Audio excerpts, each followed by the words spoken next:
Welcome to the deep dive. We've gathered quite a pile of sources today, transcripts, articles, social media bits, all centered on a specific Donald Trump event. Yeah, and it touches on some really interesting areas. Politics, crypto, and this big legal concept, presidential immunity, that keeps coming up. We've got material from the Midas Touch YouTube channel, comments from Trump's own press secretary, some Supreme Court analysis, posts from Trump himself, and reactions from other politicians, even protesters. A real mix. So our mission here is to unpack what these sources are telling us. There's this key question that keeps popping up. Was something Donald Trump did considered personal time, or was it official conduct? And why that difference is so critical, legally and ethically, especially with immunity being such a hot topic. Exactly. It's a really compelling situation laid out in these materials. All right, let's dive in. Where did the sources start us off? Okay, so the main event, according to the material, is this dinner. Donald Trump hosted it recently in Virginia. And the guest list. The sources say it was top investors in a specific meme coin associated with him. Yeah, the reporting describes them as the people who put the most money into Donald Trump's pocket through this coin. And the scale sounds significant. The sources mention 220 attendees. Get this, the cost. The material cites over $1 million per seat on average.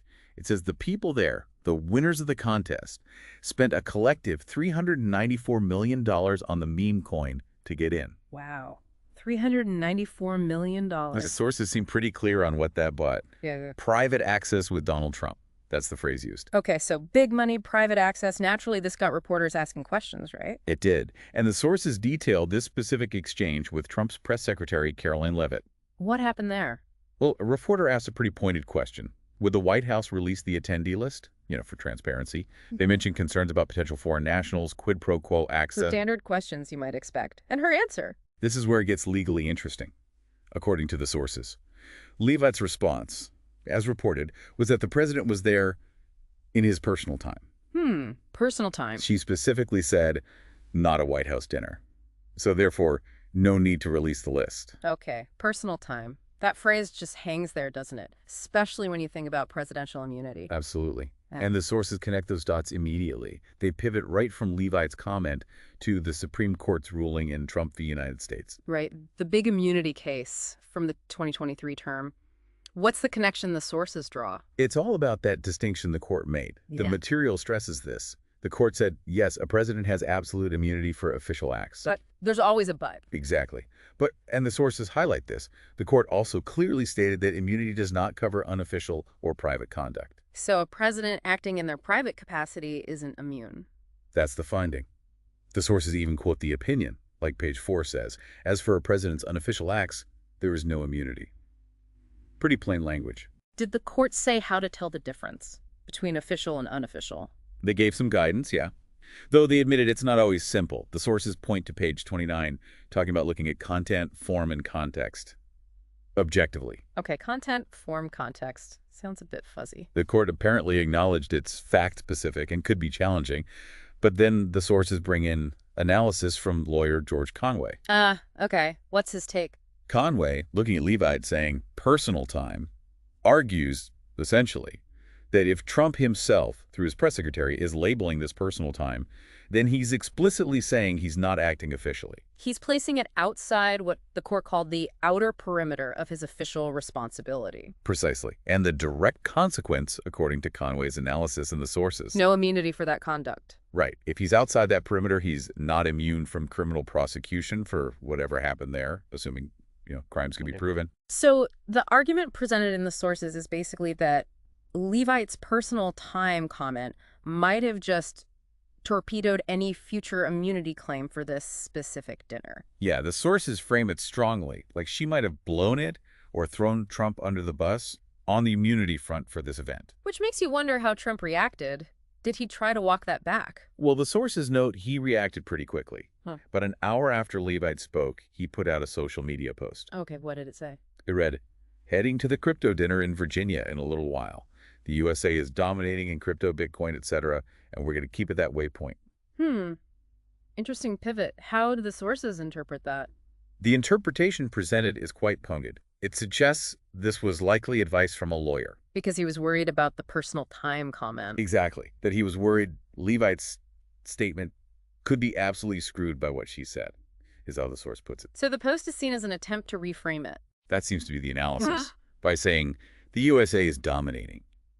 He's trying to wrap this private dinner linked to his personal meme coin investment in the flag, basically, make it sound official. Trying to retroactively adjust that content, form, and context the Supreme Court talked about. Make it lean towards official business benefiting the country. Looks that way, according to the sources read. Okay, so let's use that Supreme Court test ourselves for a second. Content, form, and context.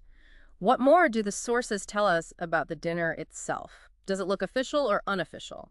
Well, they zoom in on one particular attendee who seems quite relevant to that question, a guy named Justin Sun. Okay, who's he? The sources lay out his background. Crypto billionaire. Apparently, the SEC charged him with market manipulation and fraud. The DOJ was reportedly investigating him, too. All right, so some serious allegations there. And he'd invested in Trump-related crypto ventures before. But here's a key detail from the sources.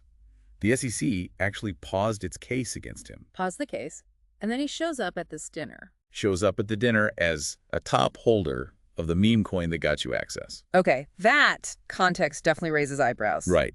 The sources present this as potential evidence for that quid pro quo idea the reporter asked about access, maybe influence, tied to putting money into Trump's coin. It certainly puts a face on the whole official versus unofficial debate for this event. And this view isn't just from commentators. The sources quote Senator Chris Murphy. What did he say? He's pretty blunt. He argues Trump's meme coin itself is designed to facilitate corruption. He says it's a way for people to pay secretly for secret special access, to ask for favors or preferential treatment. Strong words. Does he address the secrecy aspect? Directly. Murphy, as quoted, says the attendee list is hidden because it's corrupt.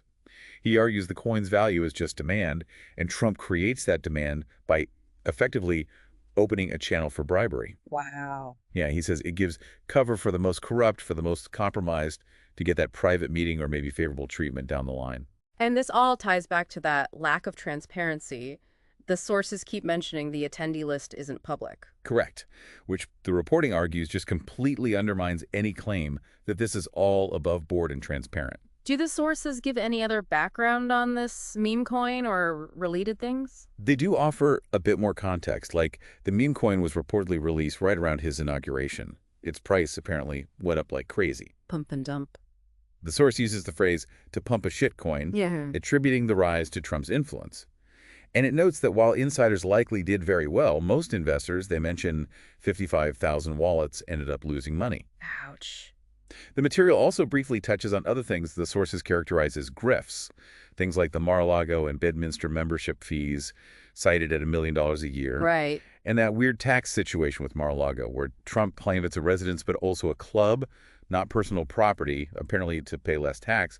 The sources sort of present these as part of a pattern. And what about Trump's own views on crypto historically? Did the sources mention that? Oh, yeah, that's a fascinating contrast they point out.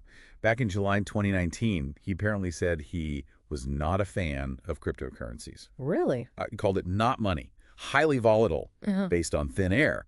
He even apparently said it can facilitate unlawful behavior, including drug trade and other illegal activities. Wow. That's quite a shift from the USA is dominating in crypto and hosting dinners for meme coin holders. A major shift, or at least a strategic one, yeah. It definitely adds another layer when you see those past comments highlighted in the sources.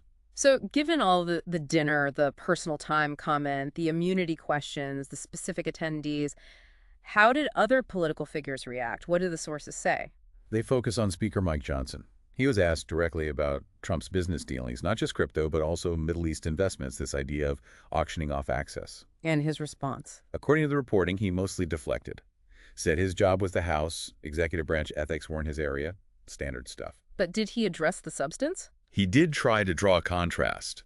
He claimed the Bidens operated behind curtains, were concealing, lied, used shell companies, whereas Trump, he claimed, does everything out in the open. Out in the open. How did that square with the crypto dinner? Transparent, nothing to hide, very upfront were the words Johnson reportedly used about Trump. But wait, the reporter must have pushed back on that, right? Given the secret attendee list? They did. The reporter specifically said the meme coin investors are not transparent, adding, "We do not know who those people are." Good point. Johnson's response to that. His final reported words on it were, "I don't know anything about the meme coin thing." He just claimed ignorance. Pretty much. Followed by, "But so far as I know, the ethics are all being followed." How did the sources covering that react? They were pretty scathing, calling the response pathetic. They point out the obvious contradiction. You can't claim everything's transparent and upfront while also saying you know nothing about the very non-transparent part being discussed. Yeah, that doesn't really track. Not according to the critique in the sources, no. Was there any other reaction mentioned, like, on the ground? Just briefly, the sources mention a protest when Trump arrived in Virginia for the dinner. A group called Our Revolution was there. What was their message? Simple and direct. America is not for sale. They said they were there greeting the grifter and chief and his crypto buyers. So, protesting the idea of buying influence. Exactly. It kind of brings all the threads from the sources, the money, the access, the secrecy, right back to that core concern about influence peddling versus legitimate activity. Okay, so wrapping up this deep dive, looking back at all the material, the central conflict seems really clear, doesn't it? It really does. You've got the press secretary explicitly calling this high-dollar dinner for investors personal time. Which, as the sources stress, has huge potential legal consequences for presidential immunity based on that Supreme Court ruling. And then you have the nature of the event itself. Access seems directly tied to spending big on a personal meme coin venture. Plus, the fact that we apparently don't know who all these investors were. Which fuels all those questions about transparency, quid pro quo, corruption that run through the reporting and the commentary from people like Senator Murphy. It really puts that Supreme Court challenge telling official from unofficial acts using content, form, and context under a microscope. Yeah, the court said it can be challenging, but the sources covering this specific event seem to suggest, well, maybe it's not so challenging here. The picture they paint seems pretty clear to them. It does. And it leaves us and you with a pretty big question to think about. We live in a time where public figures, private businesses, and finances are constantly intersecting with their public roles. Sometimes, like here maybe, access seems linked to money. So where should we as a society draw that line between personal time and official conduct? And maybe just as importantly, what level of transparency do we need? What should we demand when that line looks like it's getting blurred, perhaps even deliberately?